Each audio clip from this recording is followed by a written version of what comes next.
আসসালামু আলাইকুম বন্ধুরা, আশা করি সবাই ভালো আছেন। যে আমাদের কষ্টের সময়টা হয় কখন জানেন?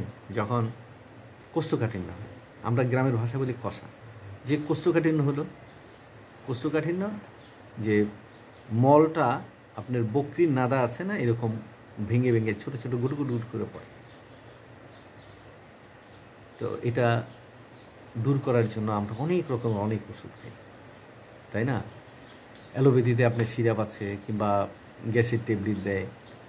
তারপরে অনেকে বলবে শাক সবজি খাইতে, গরম দুধ খাওয়ার জন্য, কেউ কলা সাজেস্ট করবে, কেউ রাত্রে খাওয়ার শেষে একটা পাকা ফল খেতে বলবে। অর্থাৎ যে যেভাবে উপকার পেয়েছে সেভাবে সে একটা সাজেশন দিয়ে থাকে।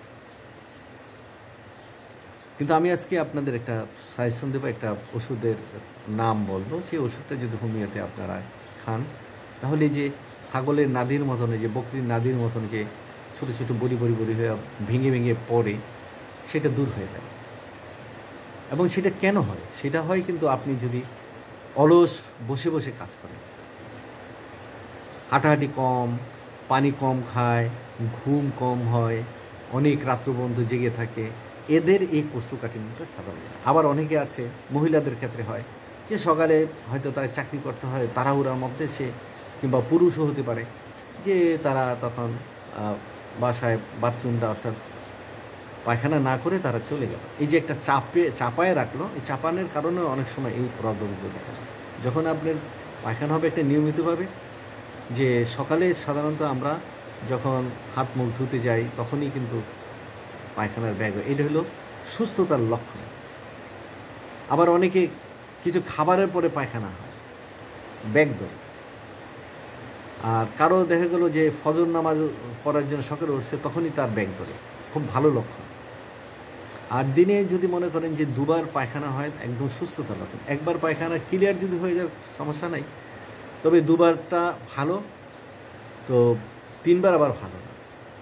তো একবারও সুস্থতা থাকা যায় যদি আপনি যা খেয়েছেন অনুমান করেন যে মানে পর্যাপ্ত পরিমাণে মল ত্যাগ হয়, তাহলে আপনি সুস্থ। তো এরকম আমাদের অনিয়মের কারণেই বসে বসে শুয়ে শুয়ে মোবাইল চালানো দেখা, তাতে কি আমার যে শরীরের যে মেটাবলিজম, এটা আসলে আপনার ডিসফাংশন করে আর কি। আর সেই সাথে সাথে আপনার, যেহেতু আপনি হাঁটেন না বেশি, পানি কম খান, দুধ খান না, ফল খান না, তাই না, ব্যায়াম করেন না, তখন হবে কি আস্তে আস্তে আপনার যে হজম শক্তিটা দুর্বল হয়ে যায়। আর যখনই হজম শক্তি দুর্বল হয়ে যায়, তখন আস্তে আস্তে আপনার নানাবিধ প্রবলেম, তার মধ্যে একটি হলো কোষ্ঠবদ্ধতা। আর এই কোষ্ঠবদ্ধতা যখন হবে, তখন আপনার পাইলস হবে, যেটা অর্শ বলি আর কি, ভগন্দর হবে, সেখানে ঘা হতে পারে, ওই ঘায়ের থেকে ক্যান্সার হতে পারে, নানাবিধ। তো এখান থেকে আপনি মুক্তি কিভাবে পাবেন? এখান থেকে হোমিওপ্যাথি বলছে যে আমাদের কয়েকটি ওষুধ আছে, তার মধ্যে এলুমিনা, এলুমিনা একটি বেশি ওষুধ আছে, আরেকটা আছে এলুমেন, আরেকটা আছে ম্যাগনেসিয়া মিউর, নেটটা মিউর।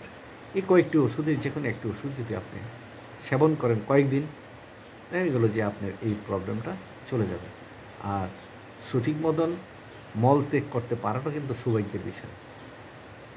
এটা অনেক সৌভাগ্যের বিষয়। অনেকেই যে মল ত্যাগ না করলে সকালবেলা কিংবা সারাদিনে সে ভালোভাবে কাজ করে, কারণ তা ওই চিন্তাই থাকে আমার তো আজকে মল ত্যাগ হলো।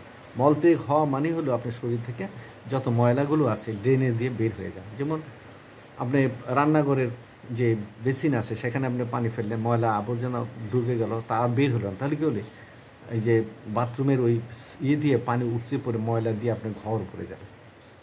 তাই নিয়মিত প্রকৃতির কাজটা করার জন্যই কিন্তু আল্লাহ তাআলা আমাদের এইভাবে একটা রাস্তা দিয়েছে যেখান থেকে মল নির্গত হয়। তাই এইটাকে কোনোভাবে ডিস্টার্ব করা যাবে না। বন্ধুরা, ভালো থাকবেন।